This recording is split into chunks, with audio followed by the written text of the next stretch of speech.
Hindi nakakasama pagmasdan paligid. Yan o, tignan mo kami ng ibon o. Tama naman ako dyan sa vlog ko. Yan. Tempo siya o. Kaya ibon niya o. Sabi niya, tama naman ako dyan sa urat. Vlog ka ng vlog, di mo ko sinasama. Kasama ka na kayo. Ano, booking niya naman tayo mga kaurat. Hindi tayo makalis dito sa ibon na ito.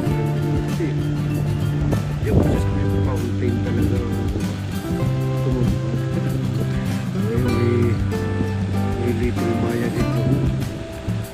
Hindi siya makita sa loob niya. Ayan. Lakad na tayo mga kaurat at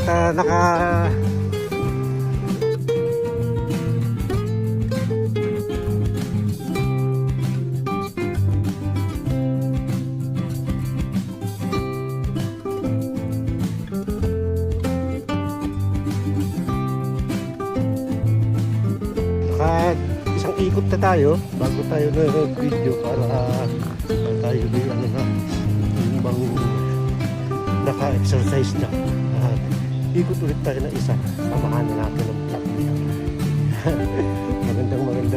magandang umaga mga kaurat. Kumusta kayo?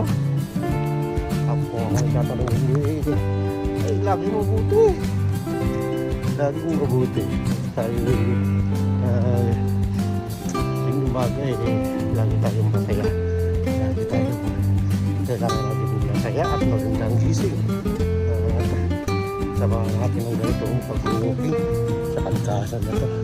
Hindi nga, maganda diba? Sobrang sulo natin ito, tapos yung mga bahay na yun dyan kung inyo pagmamasta, tingnan nyo lang ang ganda diba? Ang ganda ng paligid, ang ganda ng mga bahay. Ayan. Tapos yung mga ibon nagaganda. Ayan.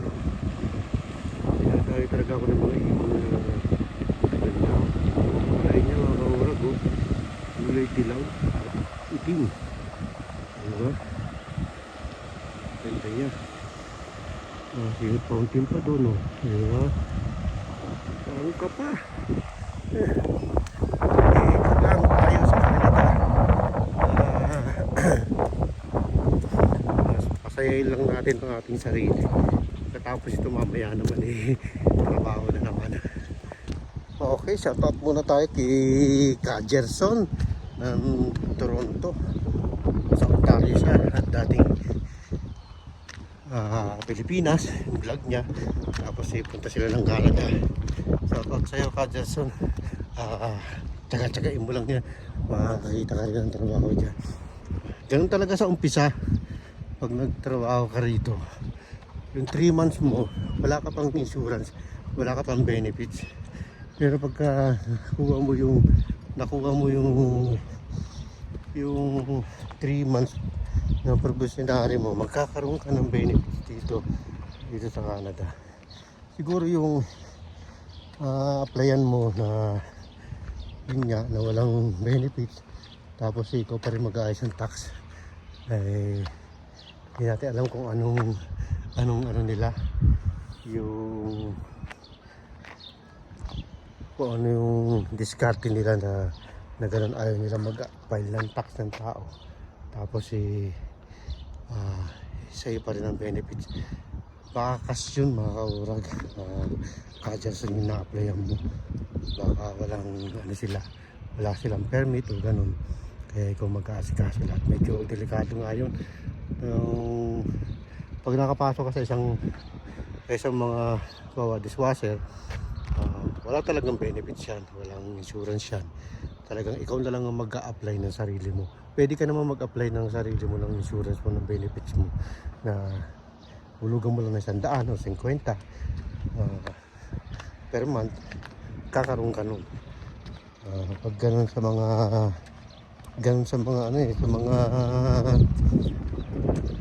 karamihang restaurant, yung ang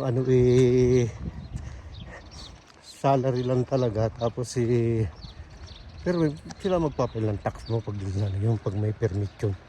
Pero insurance or benefits, wala yun. Ikaw na lang mag-a-apply sa maghanap ka na lang ng pagpapela mo ng benefits mo. Kasi karamihan ganyan dito sa mga maliliit na business. Wala silang benefits na binibigay sa empleyado. Ikaw na lang talaga mag-a-apply. Yung mga kawan. Yung tip ko lang yung kay Kajerson.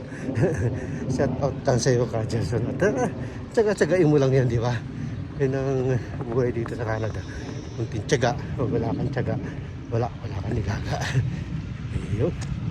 Lakad-lakad ulit tayo mga kaurag. At ganda ng panahon. Ipupokus ko ang camera sa ating nilalakaran. Iyan o, di ba? Ganda ng paligid. Yan, bawal daw mag-swimming mga kaurag. Yan. Bawal daw mag-swimming dyan. Yan. Stay out of water when fountain are energized. Kasi may kuryente yan mga kaurag. So, kung malapit ka sa tubig, may kuryente. Pag tumatakbo yung fountain. Ayan, ang ganda, di ba? Mag-aalas 10 ang oras mga kaurag. Kaya ganito ang panahon. Medyo mainit na. May pabalik na tayo. Isang ikot lang tayo at pabalik na tayo. Para mag-ready naman tayo sa ating pagpasok. Yan.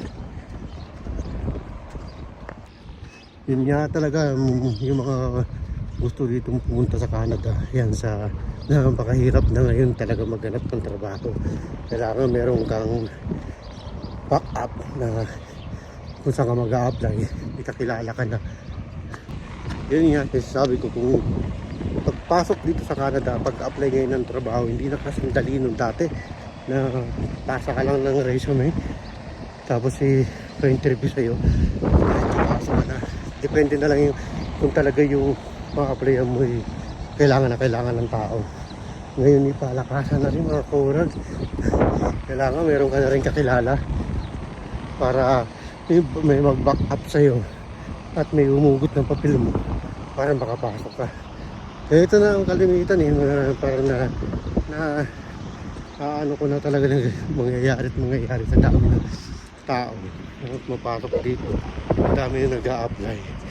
Sinasala na lang talaga nila yung tatanggapin. Hindi kagaya noon na dumating kami dito. Ang dali kong makapasok ng trabaho. Ang dami ko napasok na trabaho dito. Bilis lang makapag-apply. Ngayon hindi na. Kasi base sa mga kaurag, sa mga yung naririnig kong kwento, ganun na yung mga bagong dating, hirap sila maghanap ng trabaho kung wala pa mag-back up sa kanila at wala pa magtutulong sa kanila na kakilala nila. Kaya yun lang talaga, tiyagain mo lang talaga mag-apply mga kaurag at huwag ka na mapili sa trabaho kung ano yung kaya mo. Tapos hindi naman masyadong mahirap, hindi ka naman masyadong mahihirapan. Okay, i-grab mo na, ganun pang talaga yun. So, umpisa lang talaga mahirap yun, pero pagdating ng pag nasanay ka sa trabaho na yun, ayos na yun, kaya mo na yun. Balay, parang isang linggo lang hirap ka, pero pagka tapos wala ka na. Ayun mga kaurag, nagmamadali na tayo kasi sinumpungan naman tayo ng pag-ihi. Wala doon wala doon CR sa part na yun. Malapit lang naman to sa atin, sa ating bahay. Kaya tayo okay na naman paglalakad ng bilis-bilis. Ayun mga kaurag, yung sabi ko na pagka nangarap ka pupunta dito sa Canada at huwag na mapili sa trabaho kung ano yung una mo makapasukan, grab mo na agad kasi napakahirap na maghanap na ng trabaho ngayon dito, hindi na kagaya ng dati. Kaya yung mga bago na struggle, marami talagang bago rito may struggle sila sa paghanap ng trabaho. Hirap na hirap sila.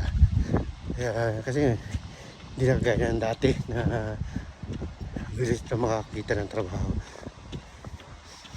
Ngayon pahirapan na. Sa dami ng unemployed na nandito sa Canada mga kaurag. Marami na. Hindi kagaya nun na kailangan ng tao. Dami na nakapasok. Ay nako. Sige mga kaurag. At tayo pauwi na. Maraming salamat sa pagsama. Ilang tip ko lang yun sa mga bagong dating sa Canada. Tsaga-tsaga lang at huwag mapili sa trabaho. Itong yung lingkod, kaurag. Diyos mabalos.